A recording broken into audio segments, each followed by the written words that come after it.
At nandito tayo ngayon sa isang bahagi ng lugar pa rin kung saan nandito tayo. Pero nakapagtataka, para saan itong mga filed recraft na yan.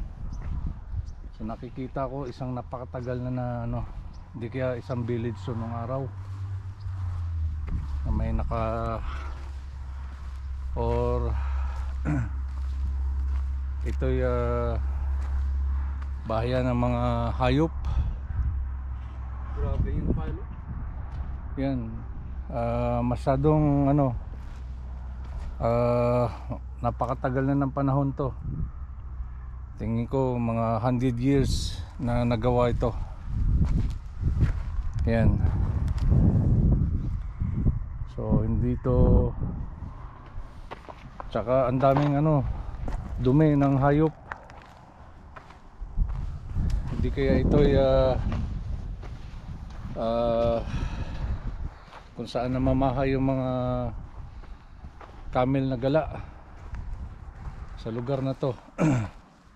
Dahil meron tubig. So siguro hindi na natin mapasok yung dyan lugar na yan dahil masyado ng delikado. Pero baka kailangan ng permit. So hindi na natin tangkaing papasok banda roon. Yan.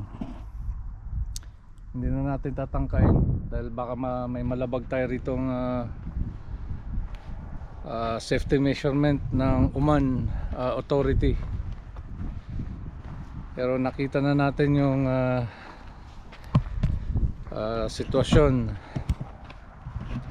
sa lugar na to, at isa sa magandang napasok namin ng aking kaibigan na si James. Nasa likod siya from Cebu.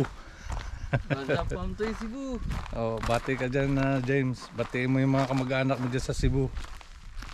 Mga Binitis, shout out.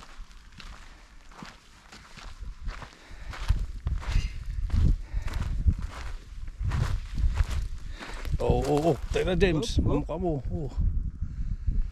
Medyo itong na to, itong desert tree na to, ito'y nabubuhay ng libo-libong taon. Nabubuhay siya na walang tubig.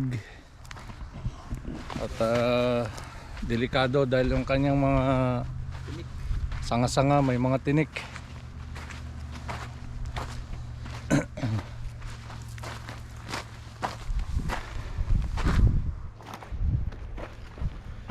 So napakagandang area, lugar na napuntahan namin dito. At yan nasa almost 280 degrees yung tarik ng batong to, purong bato.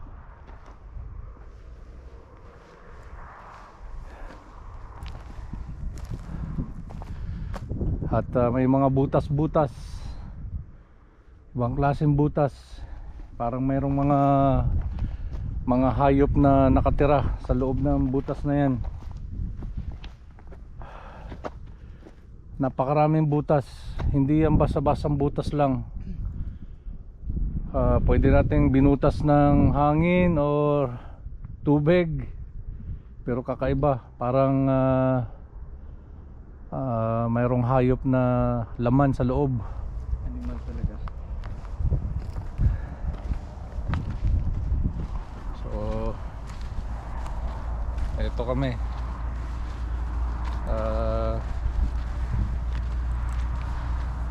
Yan. Pinasok na namin tuluyan yung isang lugar na mahirap puntahan.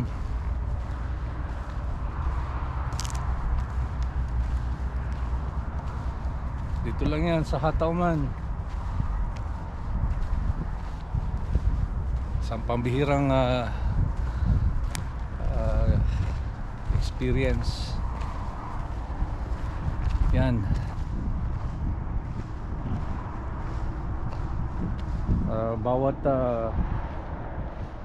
Bawat lugar may layo-layong distansyang mga kakahuyan at may mga dumi ng hayop na hindi kabayo. Yan, mga dumi ng hayop.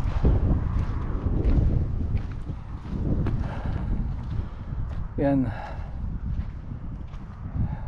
bawat files parang may sinasadyang nag-aalaga sa lugar na to, kasi merong mga butas ng mga bato na hindi namin alam kung ano yan, kung bahay ba ng ibon yan.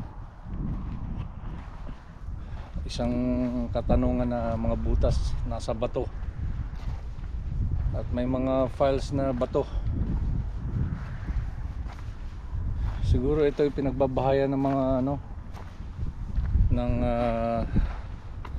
isa na dito yung camel.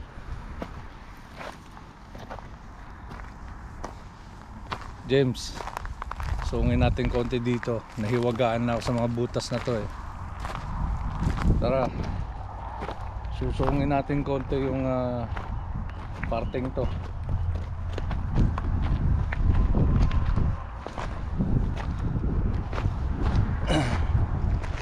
Yan,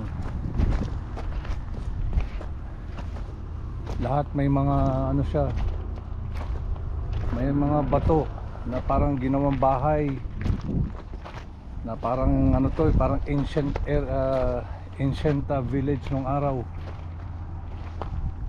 Tulad niyan, no, may mga butas, medyo mag-aalangan tayo. Parang ito ay isang ancient village noong araw, kasi may naka-file ng mga bato.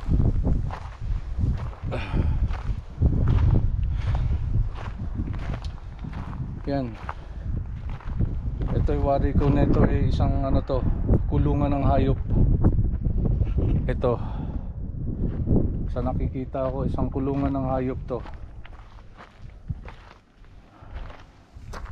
Hindi basta-basta hanggang doon.